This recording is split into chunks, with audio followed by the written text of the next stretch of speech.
Today, we're diving into an ancient text that claims to have a map for one of the biggest mysteries we all face. Right? It's the ultimate question. We've all wondered about it. Is that it? Is there something more? A new start, maybe? What is waiting for us? Well, one ancient text, the Garuda Purana, doesn't just ponder the question. It lays out a full-blown, step-by-step roadmap for the soul, detailing exactly what it says happens when we pass from this world to the next. So here's how we're going to break it down. First, we'll look at what this book actually is, the Afterlife Guidebook. Then we'll cover life's final moments, followed by the soul's difficult journey. After that, we'll see how rituals from Earth can help, what happens at karma's final judgment, and finally, what it all means for us, a lesson for the living. All right, so what exactly is this book? A lot of people think it's just a scary list of sins and punishments, but it's so much more than that. It's really meant to be a guide for everyone, both the person dying and the family left behind, on how to handle this massive transition.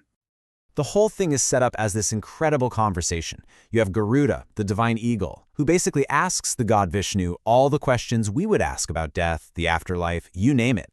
And Vishnu's answers make up the text. It covers everything from cosmology to, yes, different types of hells, but also the very specific rituals that are supposed to help a soul on its way.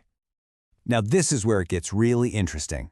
The journey doesn't start after you die. According to the text, it begins in the moments before your last breath. There are very specific things a person is supposed to do to make that transition smoother. So, as life is ending, the focus is all about letting go. The text suggests fasting to purify the body, then mentally giving up all your worldly attachments, literally just thinking, I have relinquished. And maybe most importantly, chanting divine names. The book is super clear on this. Saying a name like Krishna or Hari at the end can basically turn, and I'm quoting here, tens of millions of great sins to ashes, just like that. And get this, it's not just what you do, but how the soul leaves the body that matters. It's like a final report card on your life. For good, righteous people, the soul exits through the upper parts of the body, the mouth, eyes, or ears. But for really advanced spiritual practitioners, the yogins, it goes right through the crown of the head, a direct route to a higher plane. Okay, so the soul has left the body. But don't think for a second the journey's over. Nope.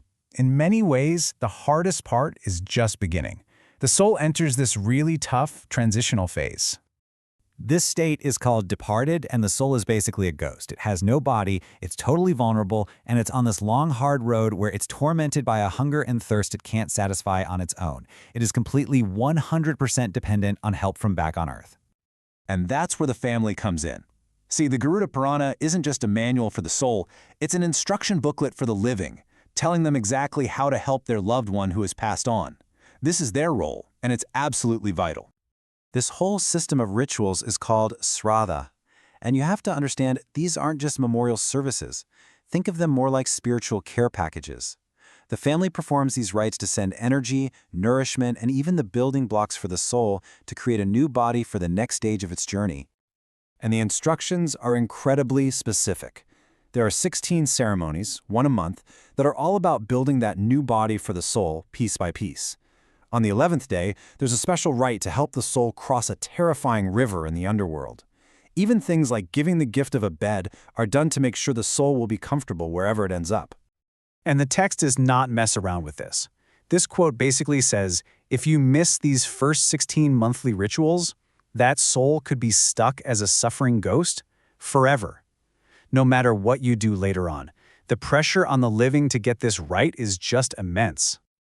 So after this whole year-long journey, supported by the family back home, the soul finally arrives at its destination. It's time for the final accounting, in the court of Yama, the god of death and justice. And this is where your life's choices really come to a head. It's a fork in the road. On one path, you've got the righteous, people who were generous, who served others. They get to enter the assembly of righteousness. But the other path, well, that's for those who are caught up in delusion and selfishness. They face what the text calls the torments of Yama. So what does it take to earn a spot through the good gate, the northern gate? Well, the text lays out a bunch of ways. And what's cool is that it's not just about one thing. It's about being a scholar, being hospitable, dying for a good cause, being loyal, or dedicating your life to a spiritual practice like yoga. It's about how you lived your life in its totality. Okay, so we've mapped this whole incredible, complex journey. But right at the end, the Garuda Purana does this brilliant pivot. It turns the focus away from the dead and squarely onto the living. It reveals its real purpose.